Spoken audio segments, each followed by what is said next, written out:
State champions will be crowned next week in high school football. 4 area teams still alive in the hunt as we get ready for semifinals Saturday, which is tomorrow, and we begin in 6A, the top division, and one of the top teams, Oscar Smith from Chesapeake.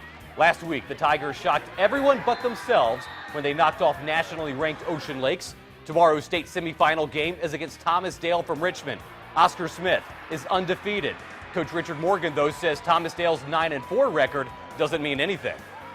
You're going to the state championship if you win, so if there's a letdown, you don't deserve to go anyway. So there shouldn't be a letdown. But one of the things we told them is that, we played close games with Grassfield. They lost 3 games. We played a close game with Western Branch. They lost 4 games. So we've played teams who've had a few losses, and it doesn't matter what your record is. They're still tough teams, especially this time of year. And this time of year is more about who's hot and who's peaking than your record.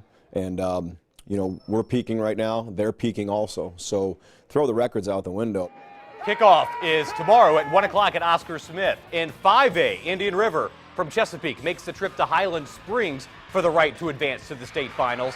Now, this is an interesting matchup. Highland Springs racks up points with its spread offense, while Indian River has one of the top defenses in the state, led by linebackers Jaquan Yulee, who's going to Alabama, and Tavante Beckett, who's going to Virginia Tech. That's what we're going to hang our hat on. We're going to hang our hat on our defense. Go out, play physical football with them. They're athletic, but they're small.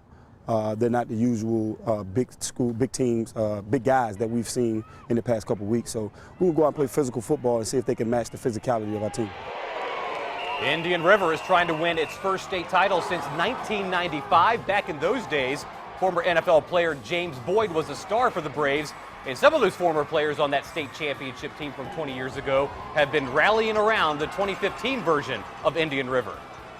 A lot of the old alumni, James Boyd in particular, he's been back, and they've been reaching out to the kids on Facebook, giving them encouraging words. So that's been big for the kids, that they actually playing for a state title, but also playing for the actual school and the legacy that was here 20 years ago. So it's exciting for the kids, man. It really is. Indian River at Highland Springs tomorrow in Richmond. In 4A, can anyone stop Lake Taylor? The Titans are once again undefeated and the reigning state champions, they're riding a 28-game winning streak. Tomorrow, 13-0, Lake Taylor hosts Cortland from Northern Virginia at 2 o'clock. By the way, future Ohio State Buckeye Wayne Davis was just named the Virginia Gatorade Player of the Year, the first player from Norfolk to win the award. And in 3A, Phoebus from Hampton hosts Magna Vista at 2 o'clock at Darling Stadium. Magna Vista is 11-2, Phoebus is 12-1. Its only loss came against Hampton. The Phantoms have just been hanging on in the playoffs this year. Magna Vista won the 3A state title last season.